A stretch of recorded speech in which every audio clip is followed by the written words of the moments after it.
Саламатсыздарбы, парламентаризм сабактары көрсөтүүсүн баштайбыз. Студиябыздын бүгүнкү коногу Жогорку Кеңештин жаңы шайланган төрагасы Дастанбек Жумабеков. Кош келдиңиз. Мына 25 октябрда Чыныбай Турсунбеков кызматтан чегинди. Ошол эле күнү кыска эле убакыттын ичинде сиз шайландыңыз. Жыйындар залында мына сизге кесиптештериңиз бир катар суроолорду берди. Сиз дагы мына өзүңүз кайрылуу жасадыңыз. Ошондон кыскача тасма көрүп алсак дегенде. Акыркы эки чакырылышта парламентте партиялык принцип аркылуу шайлоо болду.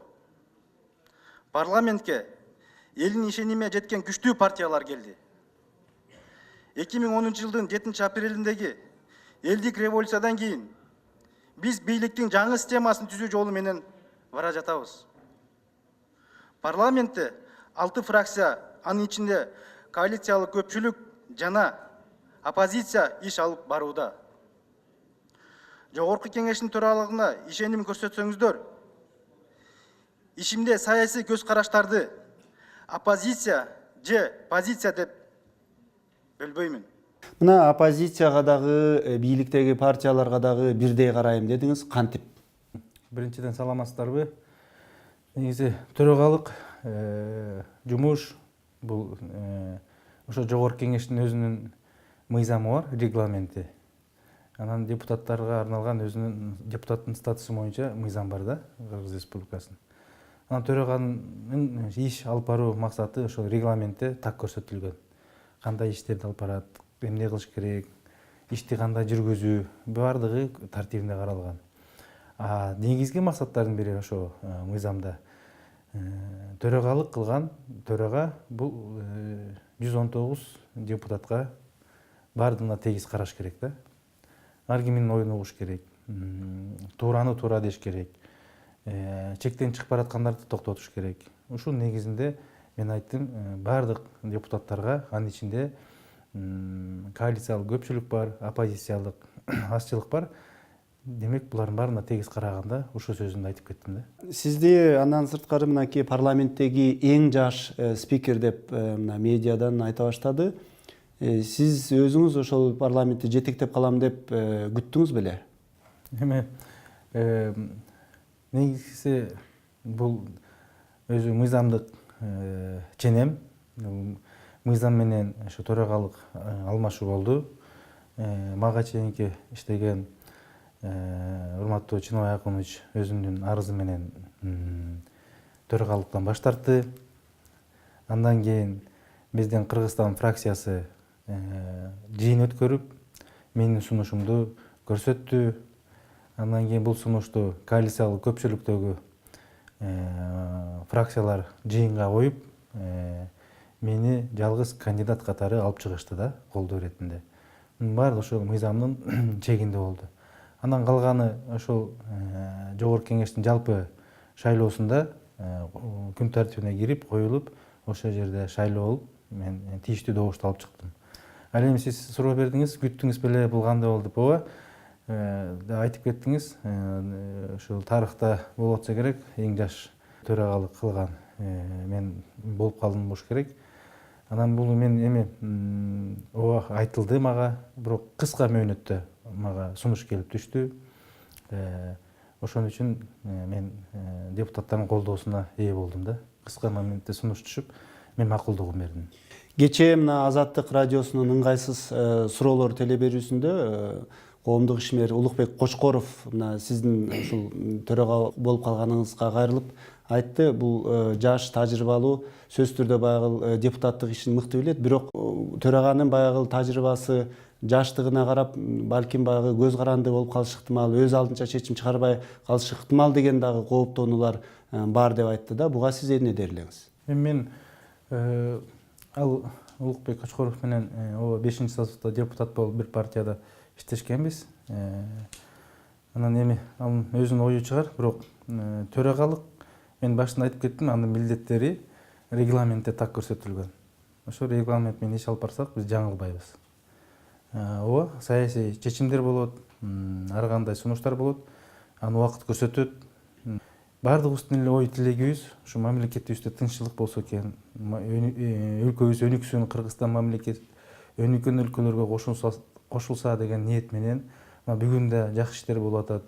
Мамлекетибиздин өнүгүп аткан жолун элдин баардыгы көрүп атат. Ошону улантып ишти алып бара беребиз. Калган нерсени убакыт көрсөтөт. Жаш саясатчылар өкмөткө дагы келип атат, мына парламентке дагы жаш жетекчи катары мына сиз келип атасыз, дагы жаш депутаттар бар. Ушул Кыргызстандын мына саясий сересиндеги, бийлик сересиндеги ушул жаш лидерлер мурдагы эски муунга кылчактабай, өз алдынча баардыгы мындай биригип, ынтымактуу иш алып кете алат деген ишеним барбы? Мунун баардыгы убакыт көрсөтөт негизи, бирок замандын талабына жараша эми ишти билген киши кылыш керек да. Мен ойлоймун, азыркы убакытта өкмөт башчысында жана башка министрликтерге жаш болобу, булгап калган киши болобу, бирок ишин билген киши отуруш керек. Ошол үчүн ойлоймун, жаштар да көп нерсени көргөн, көп нерсени баштан өткөргөн, мамлекеттеги болуп аткан бүгүнкү күндө экономикасын жакшы билген жаштар бүгүнкү күндө өкмөт башчысы да болуп атат, ишти алып барып атат.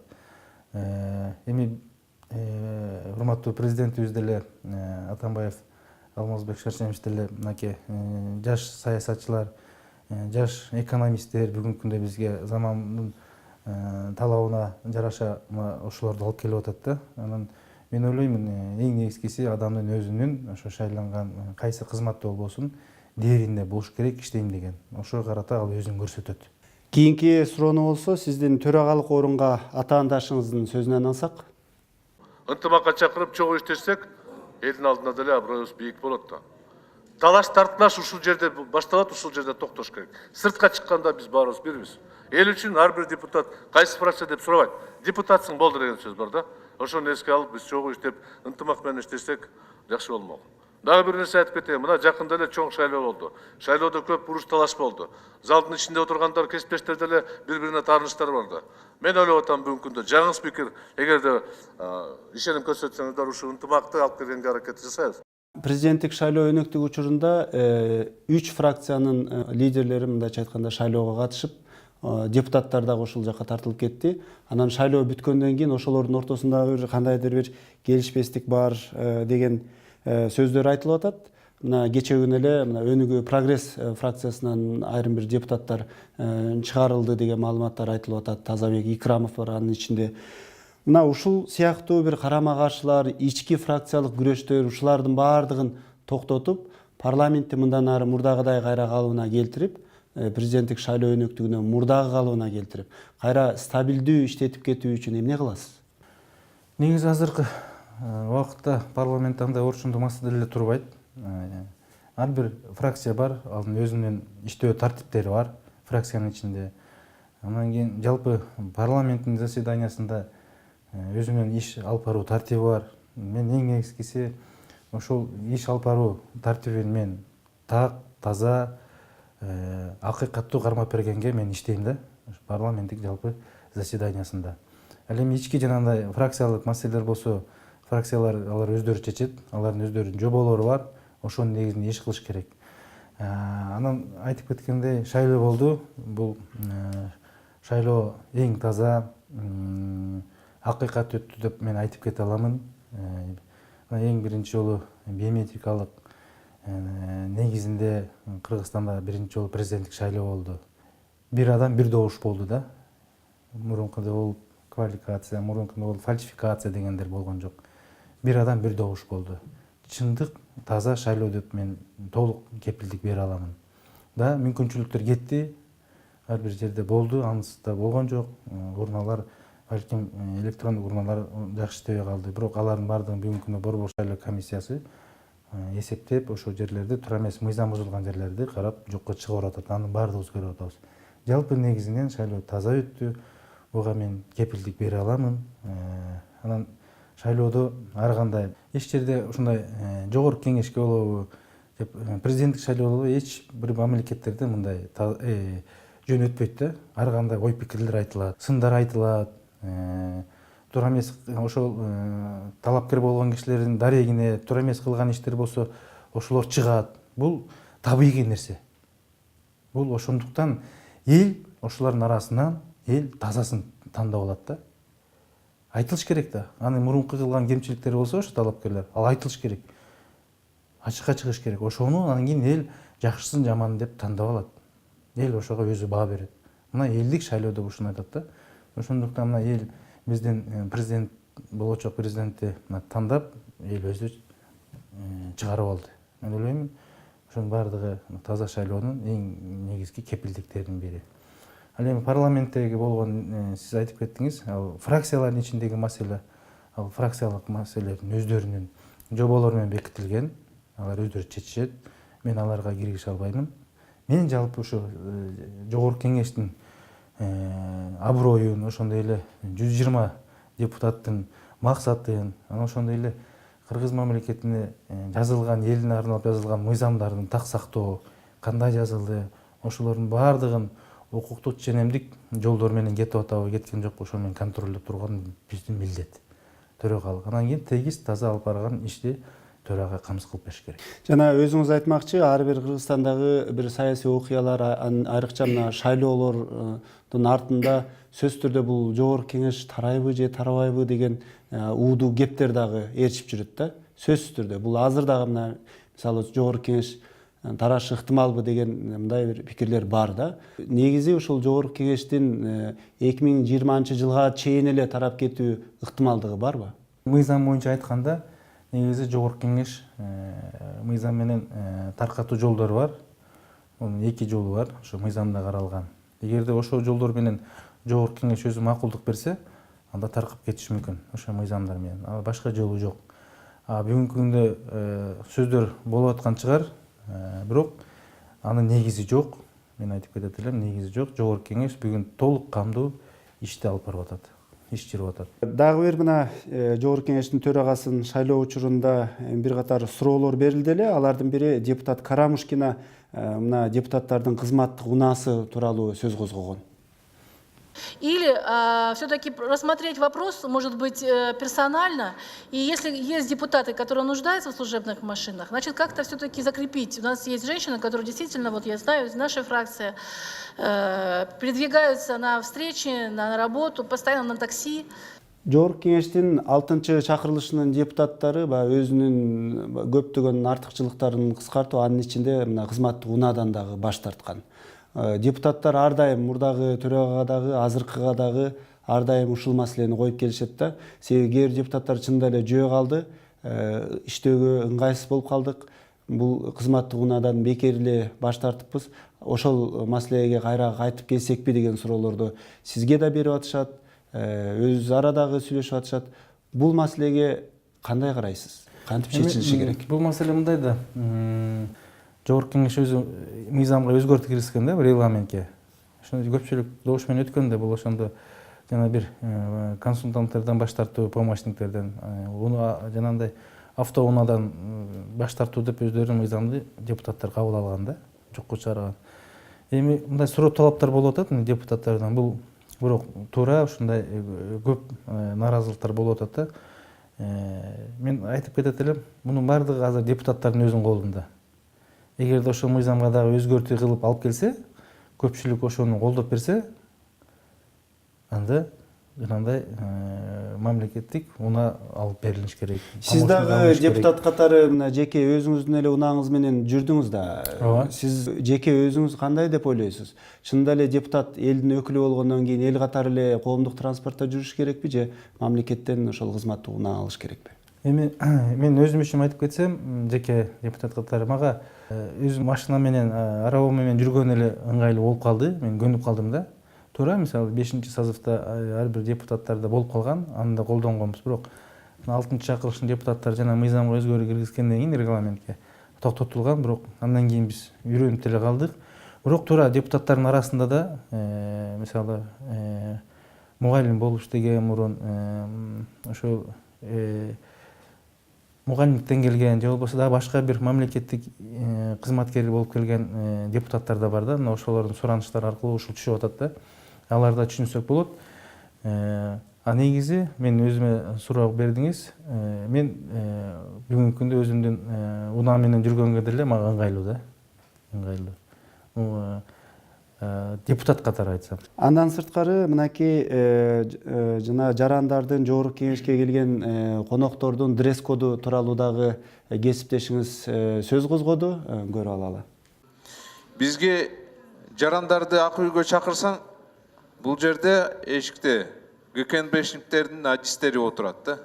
Алар өзүлөрү айтышат, сен ботинканы кийдиң, сени киргизбейбиз. Сен джинсыны кийдиң, ак эмес, мында кара джинсын биз киргизбейбиз. ГКНБшниктер отуруп тандап атышат, кайсы жаран кирет, кайсы кирбейт. Мисалы кедей жаран болсочу, анда мисалы костюм шым жок болсочу, мындай джинсы менен келсе, значит депутатка кире албайбы? Мына бул маселе чын эле дилемманы жаратып келет. Жогорку кеңеш бул өлкөдөгү эң бийик жогорку бийлик структурасы. Ошого карабастан жанагындай бир анын ички эрежелери да болуш керек, бирок ошол эле учурда мына Дастан Бекешев айтып атпайбы? Кийими жок болсочу адамдын. Жалпы жоба бекитилип калган. Жогорку кеңештин ошо этикасы боюнча кантип кириш жалпы жоболору бекитилип, ал кабыл алынганда ошо дресс-код боюнча кандай жүрүш керек, кандай келиш керек бул жергечи. Анан эми мен ойлойм да, мисалы туура шортик же болбосо бутуна слансынчан келгенге болбойт да. Ал эми караш керек. Анан кийин эми жеңилдетүүгө мен аракет кыламын. Туура көбүнчө ак үйгө алыс жерлерден келет. Облустардан, региондордон келет. Бирөө ошол аксакал аталарыбыз келип калат. Кыргызда мас кепич кийген. Мына ошолорго жол беребиз. Алар келип алып магазинге же ЦУМга же дордойго барып бутуна туфли издебеш керек да. Туурабы? Эгерде ушундай эмелерди карап биз жеңилдеткенге аракет кылабыз. Эми бардык нерсе өзүнчө эмне болуш керек. Ошо жана мен бекитилген положенияны өзүнүн карап көрөмүн. Кандай жол менен ушу этика боюнча, кандай дресс-код боюнча бекитилген, анда караймын. Эгерде кыйын эмеге коюп койсо, аны положение аны өзгөртөбүз. Туура мен кошулам мисалы. Жана мисал келтирип кеттим го. Аксакалдарыбыз келсе, ушундай айылдагы болгон кийин менен келип, бул жерге депутаттар менен жолугабыз. Ошолордун кабылдамасына келдик деп, анан жанагындай аларды болбойт деп койгонго болбойт. Бирок бир тартип болуш керек. Биз аны тартипте карайбыз, жеңилдетүү маселесин өтөбүз да. Ал эми төрага катары сиз мына мыйзам чыгаруу ишмердүүлүгүндө эң кайсы маселелерге эң чоң маани бересиз? Мисалы мурдагы төрага чакан жана кичи ишкердүүлүктү өнүктүрүүгө жана экономикалык жанагы пайдалуу мыйзамдарды чыгарууга басым жасады эле. Сиздин багытыңыз кандай болот? Мен деле ошол жанагы азыркы күндө биздин экономикабызга эң чоң салым кошкон бүгүнкү күндө ошол жанагы биздин ишкерлер да. Экономикабыз дегени бул бюджетке ошол кошумча кирешелерди алып келген биздин ошо ишканалар, фабрика, завод ачабыз деген ишкерлер да. Ошолорго жеңилдетилген мыйзамдарды иштеп чыгышыбыз керек. Менде да алдымда бир мыйзам турат, ошо боюнча өзүм иштеп атам да.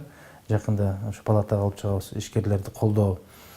Анан кийин экинчи багытта ошол социалдык тармакка көңүл буруу, социалдык. Ошол пособиялардын иретин келтирүү. Мисалы мен мыйзамда жазып атамын, бул жер үлүштөрү боюнча жер үлүшү бар кишилер бүгүнкү күндө кошум жана подоходный налог, анан кийин соцфонд төлөп атпайбы. Анан ошонун ичинде пенсияга чыккан бүгүнкү күндө биздин улуу инсандарыбыз болсо, пенсияга чыккан. Анын үстүндө дагы үлүш жери болсо, ал дагы кошумча эле бүгүнкү күндө дагы эле ошол үлүш жеринде соцфонд төлөп атат да. Анан ошолорду жеңилдетип алып коюу. Ал дагы эле төлөп атат. Ал пенсияга чыгып мурун уже пенсиясын иштеп койгон, эми пенсияга чыгып пенсиясын алып атат, бирок үлүш жери болсо дагы эле соцфондко кошумча салык төлөп атат. Мына ошолорду кыскартып, ушунун үстүндө иштеп атабыз. Анан кийин айыл чарбасына көп багыт бургум келет бүгүнкү күндө. Биз негизи ошо мамлекетибиз аграрный мамлекет болгондон кийин ошо 65% элибиз ошо аймактарда жашайт. Баардыгы айыл чарба менен эмгектенет. бирөө мал чарбасы менен, жер менен алек болуп атат, дыйканчылык менен мына ошолорго шарттарды түзүп берүүгө бюджет каралып атканда ошол ылайыкташтырган мыйзамдарга иштегенге депутаттарга да сунуштаймын. Анткени бүгүнкү күндө шарт эмне керек? Биздин дыйкандарга шарт керек. Аларга татынакы болгон каналдарды түзүп берсек, суу башын ачканда ушу өзүнүн иштеткен жерине потерясы мындай жоголуу суу келгендей кылып ошолорго ошондой шарттар түзүп берүү, жерлерде лабораториялардын ачылышы, ошо өзүнүн үлүш жериндеги жерди иштетип аткан ошонун топурагынын анализин алып билиш керек да, эмне витамин керек. Ушундай шарттарды анан жеңилдетилген кредиттер өкмөт бүгүнкү күндө аябай жакшы кылып атат. Ошолорго дагы колдон келишинче парламент дагы жардам берип, дагы мыйзамдар иштеп чыгуу. Анан аларды сатуу, алардын ошо сбыт жеткире турган жерлерге транспортторун камсыз кылып берүү, ошолорго шарт түзүү, эми ошо жолдорун ачып беришибиз керек да. Ошонун баардыгын мен ойлойм, мыйзамдын чегинде жакшы мыйзамдар жазылса, элибизге жакшы шарттар түзүлүп, иш жылат да, дагы бүгүнкү күндө иш болуп атат, дагы эрте мамлекетибиздин дагы оңолушуна дагы чоң салымдар болушат. Социалдык маселелерге да көңүл бурам деп эдиңизби? Сиз төрага болор замат көптөгөн жанагы Facebook, Twitter колдонуучулар мындай бир суроо беришти да. Дастан Жумабековдун бир абдан элдин көңүлүн чордонда турган мыйзам долбоору бар эле. Жанагы жаңы төрөлгөн ымыркайларга 30 000 сом берилет, 50 000 сом берилет деген убадаларды берип атты эле. Эми ошол эмне болор экен деп суроолорду берип атышат. Биринчи этапта бул мыйзам өттү да, жогорку кеңештердин демилгеси менен ошол сүйүнчү пул деген сыяктуу мыйзам өттү да, этап менен. Анан бул экинчи этап турат бул мыйзамды. Мен муну токтотпоймун, иштеймин. Азыр каражаттарды карайбыз. Мамлекетибизде бюджетте жетиштүү каражатыбыз пайда болуп калат деген ниеттемин. Ошондо болсо эле ушул мыйзамды ишке ашырабыз. Мен муну токтотпоймун. Ал эми мына эң узак спикерлик кылган инсандар бул Медеткан Шеримкулов, Алтай Бөрүбаев, Абдыганы Эркебаев жана Асылбек Жээнбековдор болуптур. Мына сиздин мурдагы кесиптештериңиз. Сиз ушул спикерлердин арасынан баягы эң узак кызмат кылган спикер болосузбу же эң кыскабы? Кандай сиз өзүңүздү кайсыл ошол спикер менен теңегиңиз келет? Биринчи Кудайга ыраазыбыз да. Ушундай эме айткен, анан депутаттарга рахмат, ишеним колдонуп берди. Менде мындай ой келет да, бул жумушка келгениңе сүйүнбөй, анан кеткенди ойлош керек да. Менде ушул принцип бар. Анан кийин эң негизги максатым канча иштейм, аны Кудай өзү билет, бирок канча иштесем да, мен ошо элибизге, мамлекетибизге таза иштеп берүү. Милдетим таза иштеп берүү, чын ниет менен. Мамлекеттин өсүшүнө ошо бирке болсо да салымын кошуу ниети менен ошо орунда отурамын. Анан эми калганын убакыт көрсөтөт. Убакыт көрсөтөт. Ошондо кеткенден кийин, анан кийин ошо суроону берсең, сиз мынча отурдуңуз же мынча иштедиңиз депчи. Анан алдын ала эч нерсе айта албаймын. Мен айткым да келбейт. Баарын убакыт өзү көрсөтөт. Анан кийин бул тарых болуп калды мен үчүн. Бул тарых. Бирок ошол канча убакыт иштесем да, элим үчүн, мамлекет үчүн деп иштегенге ниетим бар. Мурунку иштеп кеткен биздин төрагалар, спикерлер болду. Мурун 2 палата иштеген билесиздер. Аксакалдарыбыз бар. Мен алардын баардыгын сыйлаймын.